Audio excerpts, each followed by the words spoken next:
Not again. Hold on.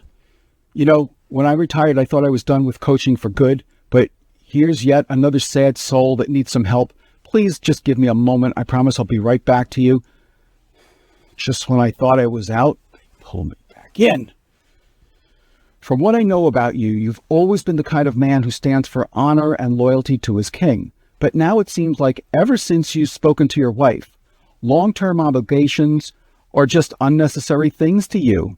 You might think that you're headed for a heartache if you don't listen to her, but I assure you, things are only going to get worse for you both if you do.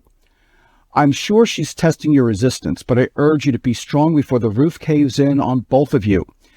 If your mind keeps telling you to move along, then don't even think about harming King Duncan or Macduff, his wife and baby. There's no excuse for any of that. You keep talking about tomorrow and tomorrow and tomorrow, but when the sun comes up in the morning, I urge you to have nothing to do with those secret black and midnight hags or their murdering ministers. Do not get sucked into their witchy ways. So listen and listen good, Macbeth. Those three weird sisters are evil and are filling your head with prophecies. Beware the Thane of Fife. Fear none of woman born. Fear none until Burnham Woods comes to Dunsinane. Don't seek to learn any more about this which way or that which way, because they will only turn thee every which way but loose. Sorry about that.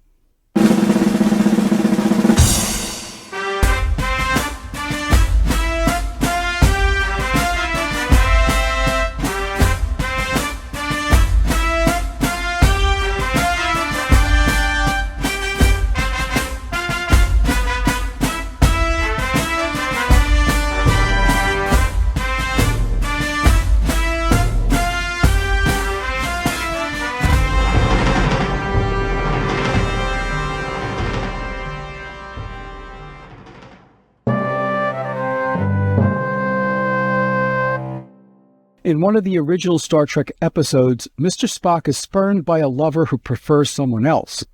He advises his rival that, after a time, you may find that having is not so pleasing a thing after all as wanting. It's too bad that Macbeth and Lady Macbeth hadn't heard that advice. It would have saved both of them a lot of grief. But let's look at the story. During a thunderstorm, three witches decide that their next meeting will be with Macbeth. A wounded sergeant tells King Duncan of Scotland that his generals Banquo and Macbeth, the Thane of Glamis, have just defeated the forces of Norway and Ireland, who were led by the traitorous Thane of Cawdor. Macbeth and Banquo are praised for their bravery and fighting prowess. Macbeth and Banquo wander onto a heath and encounter three weird sisters who greet them with prophecies. They hail Macbeth as Thane of Glamis, Thane of Cawdor, and say that he will be king. Macbeth is stunned to silence. Banquo asks about his own fortunes. The witches say that he will father a line of kings, though he will not be one himself. As the two men wonder about these announcements, the witches vanish and another Thane, Ross, arrives. He informs Macbeth of his newly bestowed title, Thane of Cawdor. Thus, the first prophecy is fulfilled, and Macbeth begins to grow ambitious of becoming king. King Duncan welcomes and praises Macbeth and Banquo and declares that he will spend the night in Macbeth's castle in Inverness. Duncan also names his son Malcolm as his heir. Macbeth sends a message ahead to his wife, Lady Macbeth, and tells her about the witches' prophecies. Lady Macbeth immediately wishes to have her husband murder Duncan in order for him to become king himself. When Macbeth arrives home, she overrides all of her husband's objections, challenging his manhood, and successfully persuades him to kill the king that same night. While Duncan is sleeping, Macbeth stabs him, despite hallucinating about a bloody dagger. He is so shaken that Lady Macbeth has to take charge. She frames Duncan's sleeping servants for the murder and places bloody daggers on them. Macbeth kills them and later claims that he did so in a fit of anger over their actions. The next morning, Lennox and Macduff, the loyal Thane of Fife, arrive. Macbeth leads them to the king's chamber and Macduff discovers Duncan's body. Duncan's sons Malcolm and Donalbain flee to England and Ireland respectively, afraid that whoever killed their father will kill them as well. The rightful heir's flight makes them suspects, and Macbeth assumes the throne as the new king of Scotland.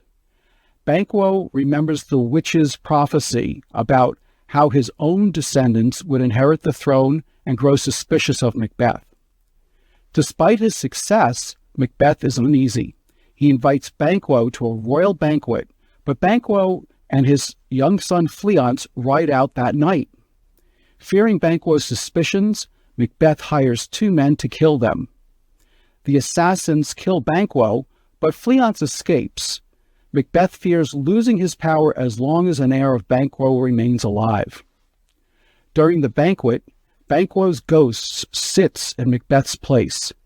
Macbeth raves wildly, startling his guests because the ghost is only visible to him. The others panic at the sight of Macbeth's raging at an empty chair until a desperate Lady Macbeth tells them that her husband is merely afflicted with a harmless malady. The ghost departs, but returns again, causing the same riotous behavior in Macbeth. This time, Lady Macbeth asks them to leave, and they all do so. Disturbed, Macbeth visits the 3 witches once more and asks them to reveal more prophecies to him. They summon horrible apparitions, each of which offers prophecies that put Macbeth's fears to rest. First, to beware of Macduff. Second, that no one of woman born will be able to harm him. And third, that Macbeth will be safe until Great Burnham Woods comes to Dunsinane Hill. Macbeth is relieved and feels secure because he knows that all men are born of women and forests cannot possibly move. Macbeth also asks if Banquo's sons will ever reign in Scotland. The witches show a procession of 8 crowned kings, all looking like Banquo. After the witches leave, Lennox enters and tells Macbeth that Macduff has fled to England. Macbeth orders Macduff's castle to be seized and sends murderers to slaughter Macduff, as well as Macduff's wife and children. Although Macduff is no longer in the castle, everyone else in Macduff's family is killed. Lady Macbeth becomes racked with guilt from the crimes she and her husband have committed. A doctor and a gentlewoman discuss Lady Macbeth's strange habit of sleepwalking. Lady Macbeth enters in a trance with a candle in her hand. Bemoaning the murders of Duncan, Lady Macduff, and Banquo, she tries to wash off imaginary bloodstains from her hands, all the while speaking of the terrible things that she has urged her husband to do. The doctor and gentlewomen watch her descend into madness. In England, Macduff learns that his wife and children have been savagely slaughtered. He is stricken with grief and vows revenge. Prince Malcolm, Duncan's son, succeeds in raising an army in England, and Macduff joins him. They ride to Scotland and challenge Macbeth's forces.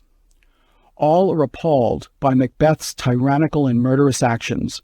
Malcolm leads an army, along with Macduff and Englishman Siward the Elder, against Dunsinane Castle. While encamped in Burnham Wood, the soldiers are ordered to cut down and carry tree branches to camouflage their numbers. Macbeth learns that Lady Macbeth has killed herself, and he sinks into a deep and pessimistic depression. Though he reflects on the brevity and meaningless of life, he nevertheless awaits the English and fortifies Dunsinane. He is certain that the witches' prophecies guarantee his invincibility, but is struck with fear when he learns that the English army is advancing on Dunsinane shielded with boughs cut from Burnham Wood, fulfilling one of the prophecies. The battle climaxes in Macduff's confrontation with Macbeth, who killed young Siward in combat. Macbeth boasts that he has no reason to fear Macduff because he cannot be killed by any man of woman born. But Macduff declares that he was from his mother's womb untimely ripped, in other words, not of woman born, fulfilling another prophecy. Macbeth realizes that he has misinterpreted the witch's words. Despite Macduff urging him to yield, he continues fighting. Macduff kills him, thus fulfilling the remaining prophecy. Malcolm, now King of Scotland, declares his benevolent intentions for the country and invites them all to see him crowned at Scone. When we get back, we'll look at some of the remarkable characters in Macbeth.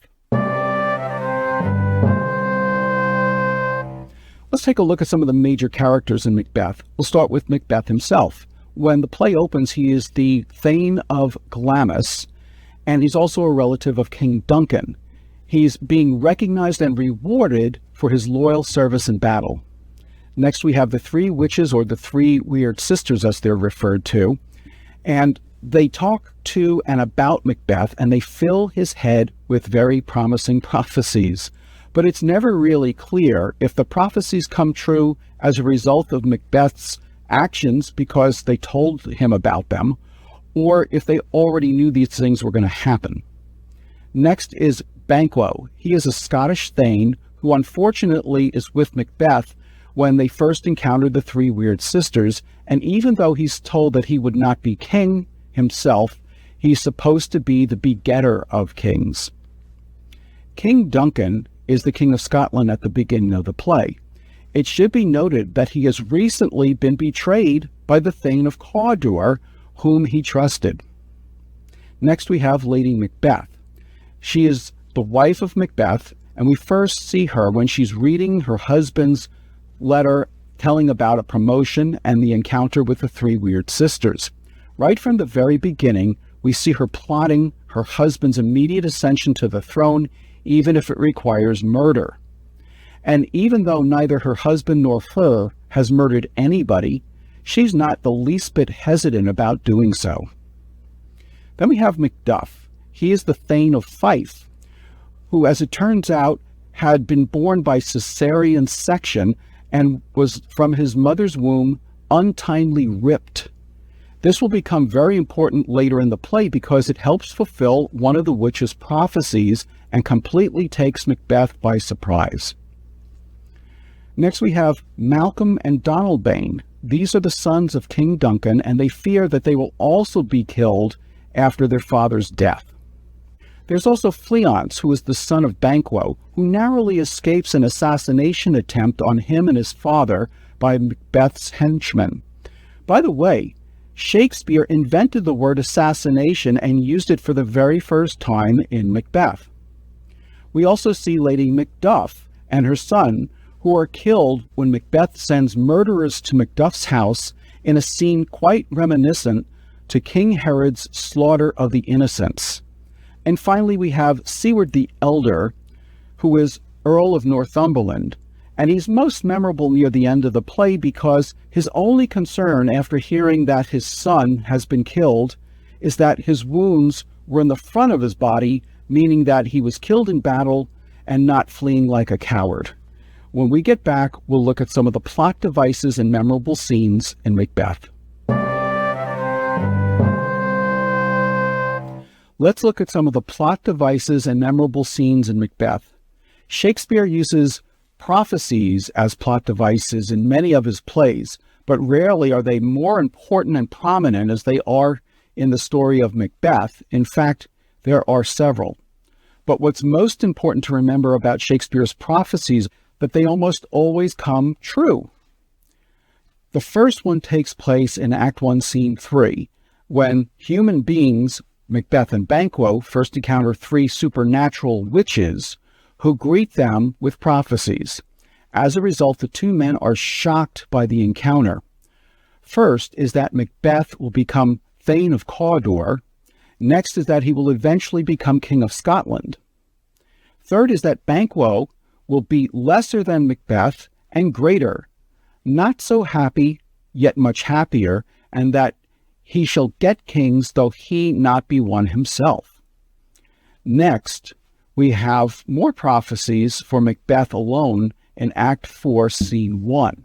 First, the witches tell him to beware Macduff, but he doesn't pay much attention to it when he hears the second prophecy, which is, "Be bloody, bold, and resolute. Laugh to scorn the power of man, for none of woman born shall harm Macbeth." By this, he believes he's invincible, And then, to succor him in even more, they tell him, Macbeth shall never be vanquished until great Birnam Wood to Dunsinane Hill shall come against him. Now Macbeth, convinced more than ever that he cannot be harmed, because how can the forest uproot itself and travel? But the final prophecy troubles Macbeth greatly when he asks if Banquo's issue will ever reign in his kingdom. For instead of telling him the answer, they show him a parade of kings coming forth from Banquo. There's also another plot device that Shakespeare uses in Macbeth, and that is showing him the dagger. It first appears in Macbeth in Act 2, Scene 1, and he famously says, "Is this a dagger which I see before me, the handle toward my hand?" Anton Chekhov famously gave this quote to provide writing advice to would-be authors and playwrights. If you say in the first chapter, there is a rifle hanging on the wall, in the second or third chapter, it absolutely must go off. Therefore, the dagger Macbeth sees before him is our cue that he's going to use it to kill King Duncan. Let's look at some of the major themes in this play. We'll start with ambition and loyalty. In Macbeth, we see one of the greatest transformations of characters in any of Shakespeare's plays. He's praised for his loyal and courageous service from Duncan right at the beginning in Act 1, Scene 4. But a mere 27 lines later, he's already worrying about Malcolm, who has just been made the Prince of Cumberland and now stands in Macbeth's way. We also get a glimpse as to where the rest of Macbeth's motivation comes from after we are introduced to Lady Macbeth in Act 1, Scene 5, and we see that she is ecstatic as she reads her husband's letters and prepares to murder King Duncan. We hear her voice her bloody thoughts and ambitions as she plans what will happen the night that Duncan is going to stay in their home. The raven himself is hoarse that croaks the fatal entrance of Duncan under my battlements. Come, you spirits that tend on mortal thoughts. Unsex me here. In other words, what she has planned is so devious and murderous that for a woman in Shakespeare's time, it would be virtually inconceivable to commit this act. And fill me from the crown to the toe, top full of direst cruelty. Make thick my blood, stop up the access and passage to remorse, that no compunctious visitings of nature shake my fell purpose, nor keep peace between the effect and it. Come to my woman's breasts and take my milk for gall, which in this context means poison or venom. You murdering ministers, wherever in your sightless substances you wait on nature's mischief. Come, thick night, and pall thee in the dunnest smoke of hell, that my keen knife see not the wound it makes, nor heaven peep through the blanket of the dark to cry, hold, hold. In other words, don't let anything stop me from completing my bloody mission. Now, we do see that Macbeth is hesitant to go through with the deed in Act 1, Scene 7, when he thinks of his responsibility and loyalty to the king. Macbeth says to his wife, "We will proceed no further in this business. He hath honored me of late, and I have bought golden opinions from all sorts of people. However, he is still no match for the will of Lady Macbeth, as we will see." Let's look at some more themes in Macbeth. Influence, guilt, and madness. One of the most striking things about Macbeth is Lady Macbeth's ability to influence her husband to commit murder in a very short period of time. She first brings it up as soon as he returns from battle in Act 1, Scene 5, saying of Duncan, "He that's coming must be provided for, and you shall put this night's great business into my dispatch, which shall to all our nights and days to come give solely sovereign sway and masterdom." But this alone is not enough to persuade Macbeth. Even though he's interested, he tries to get out of it in Act 1, Scene 7. However, Lady Macbeth doesn't just use guilt to persuade her husband. She goes for the jugular and verbally emasculates him, saying, "What beast was it then that made you break this enterprise to me? When you durst do it, then you were a man." Then she hits him with the most emasculating question of all. "Are you a man?" And after she succeeds in strengthening Macbeth's resolve to kill King Duncan, he tells her, "Bring forth men-child only, for thy undaunted mettle should compose nothing but males." All things considered, it's probably a good idea that this couple didn't have any daughters. Finally, let's talk about madness. Both of them experience it. We hear Macbeth say in Act 2, Scene 2, after killing Duncan, "Methought I heard a voice cry, 'Sleep no more. Macbeth doth murder sleep.'" He's so afraid to think about what he's done that he can't even go back into the room to leave the bloody daggers at the murder scene. His wife has to go back and do it for him and says, "My hands are of your color, but I shame to wear a heart so white." Again, this is another dig at Macbeth's masculinity. If his wife, who's a woman, can do this, how come he can't?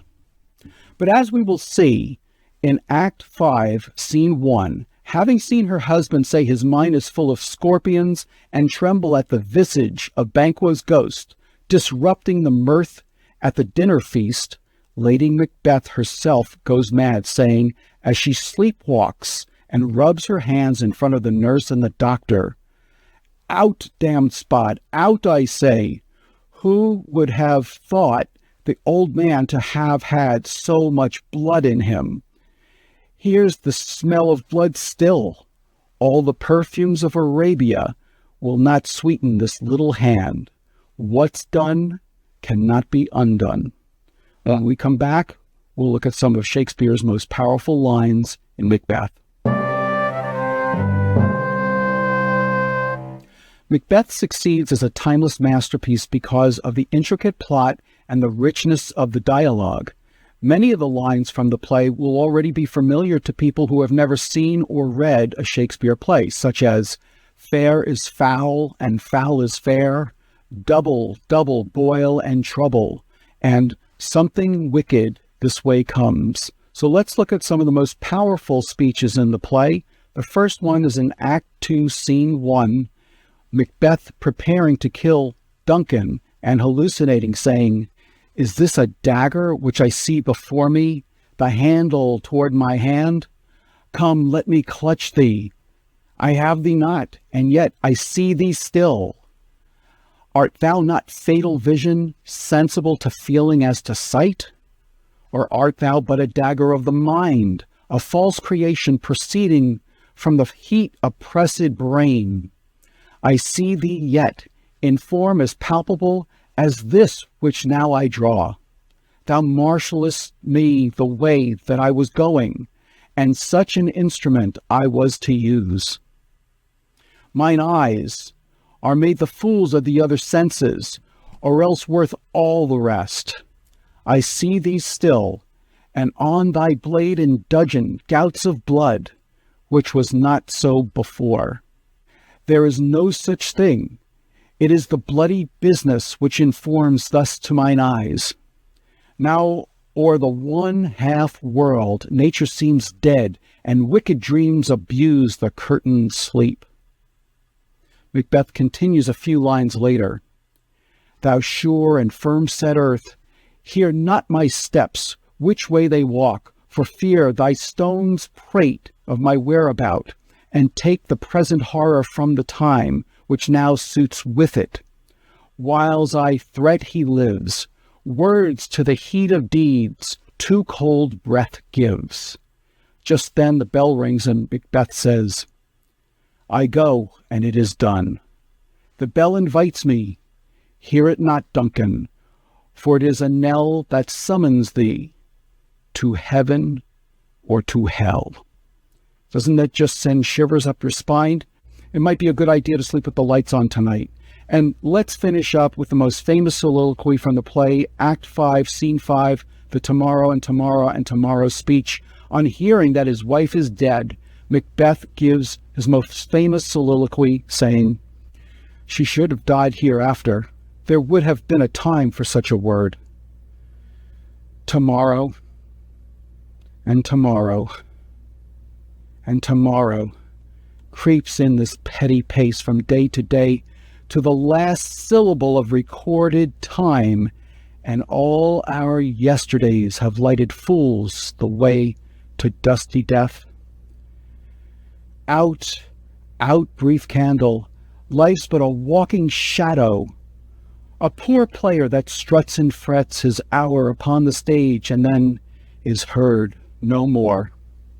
It is a tale told by an idiot, full of sound and fury, signifying nothing." At the beginning of this episode, I used a reference from the original Star Trek series. In this speech, the phrase "all our yesterdays" was used as an original Star Trek episode title, and so was "Dagger of the Mind," which was taken from Macbeth's "Is this a dagger I see before me" speech earlier in the play. In 2018, Martin Clammer published a book entitled Out, Out, Brief Candle, about African children who survive terrible fires and go on to thrive by rehearsing and performing Macbeth. And finally, in 1921, William Faulkner used the sound and the fury for the title of his fourth book, which he took from that same Macbeth soliloquy. In Star Trek VI, The Undiscovered Country, which, by the way, is also a line taken from Hamlet, Mr. Spock says that history is replete with turning points. Well, so is Macbeth. But let's just take a look at a couple of them.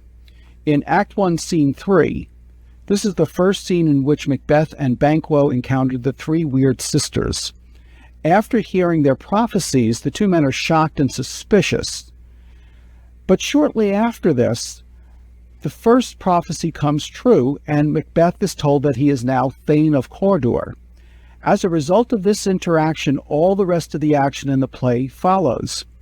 We'll also see a similar correlation in the rise of Richard III, who starts out in Henry VI Part 2 as a brave and valiant underdog soldier who strives to have his father reach the English throne, and slowly grows into a Machiavellian murderer in Henry VI Part 3, before becoming the paranoid, tyrannical monarch and world-class manipulator in Richard III.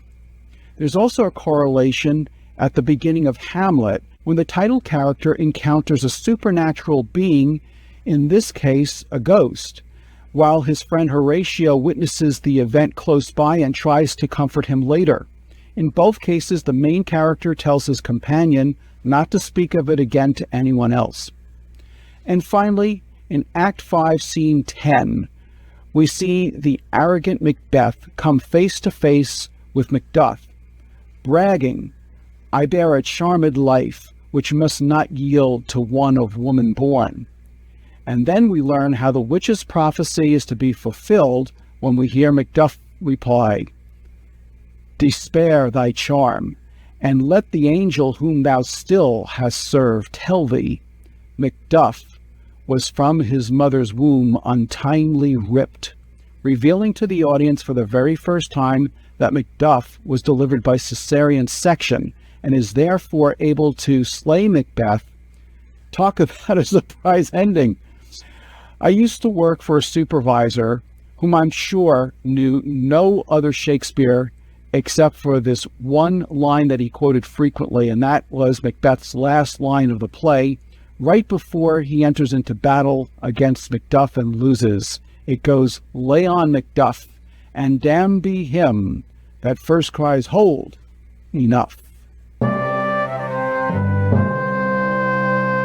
In preparing this episode, I found some interesting facts in my research. The real Macbeth killed King Duncan in battle and reigned for 14 years from 1040 to 1054. And unlike Shakespeare's portrayal of him, he was considered to be a pretty good ruler. By the way, Macbeth was also related to King Duncan and had a legitimate right to the throne. But he wasn't a thane. He was a warlord. And in those days, winning the crown was done by battle and with the support of the nobles. There is some confusion about Lady Macbeth, whose real name was Gruach. In Act 1, Scene 7, she has an unforgettable and chilling line when she says, "I have given suck, and know how tender 'tis to love the babe that milks me. I would, while it was smiling in my face, have plucked my nipple from its boneless gums and dashed the brains out, had I sworn as you have done to this." By the way, this is why it's such a good idea to always do thorough reference checks on your babysitters. But in Act 4, Scene 3, Macduff tells us that Macbeth has no children. So how could this be? Well, the answer probably has to do with the fact that Macbeth slew Lady Macbeth's first husband, who was also his cousin. That couple did indeed have a son who acquired the unfortunate nickname Lulach the Simple-Minded, among others. Now, let's take a look at some of the actors that took part in the 1983 BBC Shakespeare version of Macbeth. Jane Lepoitier, who plays Lady Macbeth, will also play Charmian in the 1972 Charlton Heston version of Antony and Cleopatra, and play Cleopatra herself in the 1980 BBC Shakespeare production of that same play. Brenda Bruce, who plays the first witch, also played the continuing role of Mistress Quickly in the BBC Shakespeare versions of Henry IV, Part 1 and 2, and Henry V. John Hazeldine, who plays King Duncan, also played Mr. Weston in the 1996 version of Emma with Kate Beckinsale. And John Rowe, who plays Lennox, also played the first Roman in the 1979 BBC Shakespeare version of Coriolanus, and Cromwell in Henry VIII. Kenneth Branagh also did a 2013 version of Macbeth in which he starred in the title role. In addition, Kenneth Branagh also directed Twelfth Night in 1988, Henry V in 1989 in which he played the title role, Much Ado About Nothing in which he played Benedict in 1993, Othello in 1995 in which he played Iago, Hamlet in 1996 in which he played the title role, a musical version of Love's Labour's Lost in 2000 in which he played Barone, and directed As You Like It in 2006. And John Shrapnel, who plays King Duncan in the Kenneth Branagh 2013 version of Macbeth, also appears in 3 BBC Shakespeare productions. Shrapnel played Hector in Troilus and Cressida, and Alcibiades in Timon of Athens, both in 1981, and the Earl of Kent in King Lear in 1982. Now, get ready, because it's time for today's trivia challenge, which is called Who's Your Daddy? All right, now it's time for today's trivia challenge, and the question is, who's your daddy? Name the fathers of these children born out of wedlock in the following plays. Number 1, Julieta in Measure for Measure. Number 2, Tamra in Titus Andronicus. And 3, Jaquenetta in Love's Labour's Lost. I'll be back with some relevant lessons, plus the answers to the trivia questions in just a moment. Okay, now let's see how you did in today's trivia challenge, Who's Your Daddy? You were to name the fathers of these children born out of wedlock in the following plays. Number 1, Julieta in Measure for Measure. That was Claudio. Number 2, Tamra in Titus Andronicus. That was Aaron the Moor. And Jaquenetta in Love's Labour's Lost. That was Armado. And let's finish up with some relevant lessons from Macbeth. First, be careful what you wish for. Just because something seems appealing from a distance doesn't mean you're going to enjoy it once you get it, especially if you didn't earn it, which brings us to lesson number 2. Don't buy the trophy. It's one thing if you inherit the right of succession or a promotion. It's another thing to pursue it at all cost. And number 3, Remember that with leadership comes responsibility. Even if you somehow find yourself in a leadership role, you're still going to have to re-earn the right to lead every single day. I'm Dave Romeo, and thank you for watching this episode of Romeo on Shakespeare. Please join me next time when you will hear about a virtuous maid who courageously fights back against an indecent proposal from a powerful deputy and demands justice, justice, justice, justice.